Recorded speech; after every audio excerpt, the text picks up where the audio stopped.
Clair Obscur Expedition 33 released as a pleasant surprise. Despite being developed by a small team, it has quickly become one of the highest rated games of 2025 and a strong contender for Game of the Year. Technically speaking, the game is developed using the infamous Unreal Engine 5, and it stands out as one of the most visually striking titles built on this engine. What sets it apart is its distinct, unique, and beautiful art direction, steering clear of the overly familiar visual style seen in many other UE5 games. Impressively, the game manages to avoid many of the common issues tied to this engine, particularly stuttering and hitching, as it seems that the maps and level design were constructed from the beginning with these issues in mind. That said, the experience isn't entirely flawless. There are still occasional traversal stutters. However, these are few and far between and have little to no impact on the game's overall performance stability. But there is one odd issue that can affect stability more noticeably. For some reason, when the playable character is occluded from the camera view, performance takes a significant hit. This can be quite frustrating as it leads to sudden and massive drops in certain areas like here, and it might be a bug related to how occlusion culling is handled, though I'm not entirely sure. Regardless, it's an issue that Sandfall should address as soon as possible.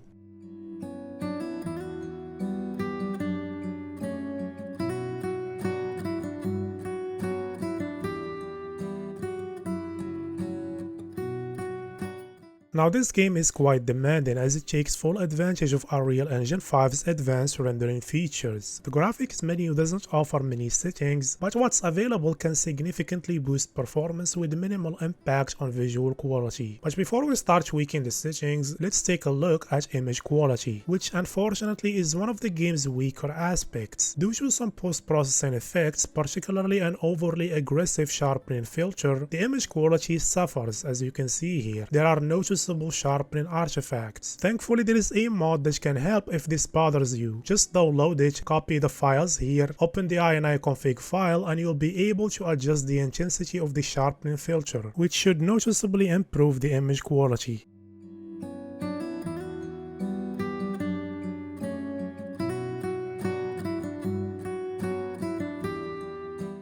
As for upscaling, the game currently supports DLSS and XeSS along with Unreal Engine 5's GSR, and unfortunately there is no official support for FSR3 or FSR4 at the moment. When comparing DLSS, XeSS and GSR using quality mode at 1440p, GSR clearly struggles with shiny objects and reflective surfaces, showing a lot of flickering. It also doesn't handle particles particularly well and exhibits more noticeable artifacts compared to DLSS and XeSS, as you can see in this particle-heavy scene. Finally, in this example, we can see that GSR looks a bit sharper, but it also performs worse. And this performance hit is caused by the anti-aliasing setting, which directly affects GSR's clarity, as you can see here, with a significant performance impact when using Epic. So overall, for upscaling, if DLSS isn't an option, I recommend using XeSS, as it should provide a more stable image and better performance compared to GSR.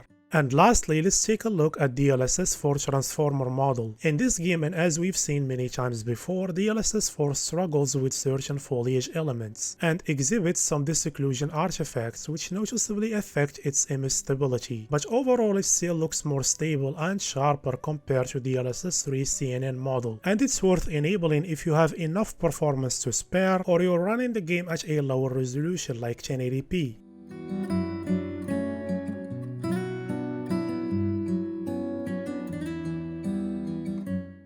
Let's move on to shadows. Here, moving from low to medium improves the sharpness and render distance of shadows. Going up to high enables contact hardening, causing shadows to gradually soften the further they are from the casting object. And switching to epic further extends the render distance. But that's not all. As we've seen in many recent UE5 games, the shadow quality setting also affects volumetrics. At low, there is some noticeable flickering and volumetric effects. Going up to medium reduces this flickering but but doesn't eliminate it entirely, and switching to high and especially epic produces more stable volumetrics. Performance-wise in this scene, switching from low to medium costs around 8%, to high 14%, and going up to epic comes with a significant 25% performance hit. So for this one I recommend medium, and if you have enough performance to spare and you don't mind softer shadows, consider going up to high. Moving on to global illumination, which controls the quality of the indirect diffuse lighting produced by lumen. And as we can see here, higher options, especially epic, produce more accurate lighting and add ambient shadowing to smaller and finer geometry. In terms of performance, there is a noticeable impact only when using epic, which comes with a hefty 21% hit. So for this one I recommend sticking with high. Next we have reflection. In this game, reflections don't look particularly impressive, and at least when upscaling there is noticeable noise and flickering even when using epic. And in this scene, performance is nearly identical across the different options. But if we move to another scene, we can see more pronounced visual and performance differences, with high and epic capturing more of the scene at a small cost of around 4%. So for this one I recommend epic.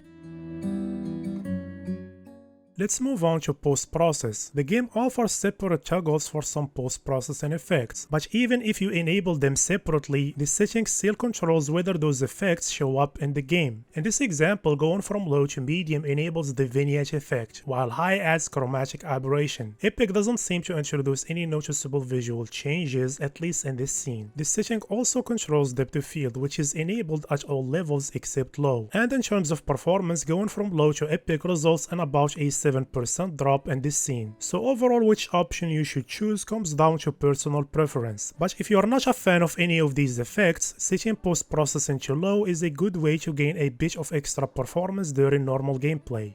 Moving on to texture. When it comes to textures and VRAM usage, the game appears to dynamically adjust texture resolution based on the available VRAM. That's likely why there is no noticeable visual difference between low and epic. And generally the game is highly efficient with VRAM, and I encountered no issues even with epic textures on the 8GB 3060 Ti. So if you have an 8GB GPU, don't worry and keep this one at epic.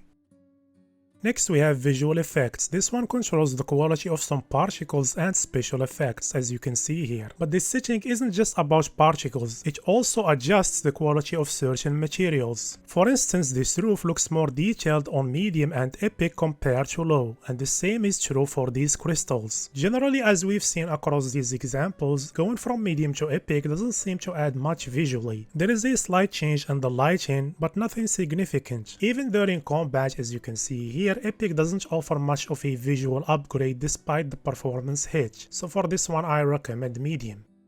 Let's move on to foliage. This one is straightforward and adjusts the density of grass and other ground foliage, as you can see here, and the performance impact of this setting can vary depending on the scene. Here there is around 2% when going from low to medium, 8% when going to high, and 11% when going to epic. But in another scene the impact is more significant, with 4% when going from low to medium, 12% when going to high, and 17% when going to epic. So for this one I recommend medium, and if you have enough performance headroom, use high instead.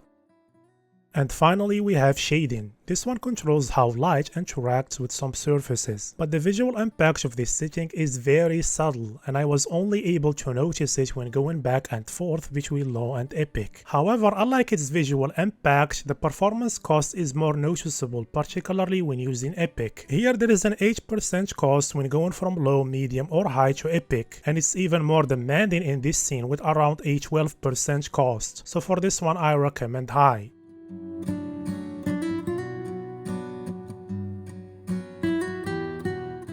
So given everything we've discussed so far, these are my recommended settings for Clair Obscur Expedition 33.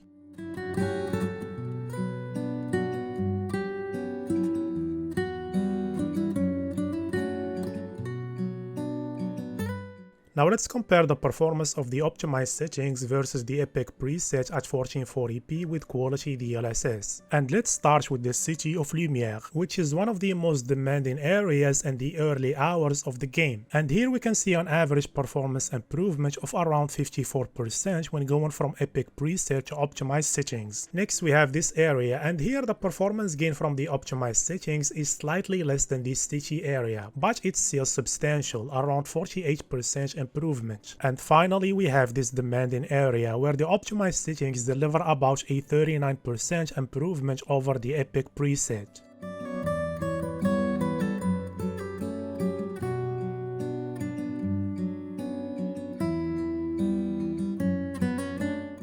And with that we arrive at the end. Thank you so much for watching and for your time. If you enjoyed the video, leave a like, and if not, leave a dislike. Don't forget to subscribe and hit the notification bell for future videos, and hopefully I'll see you all in the next one.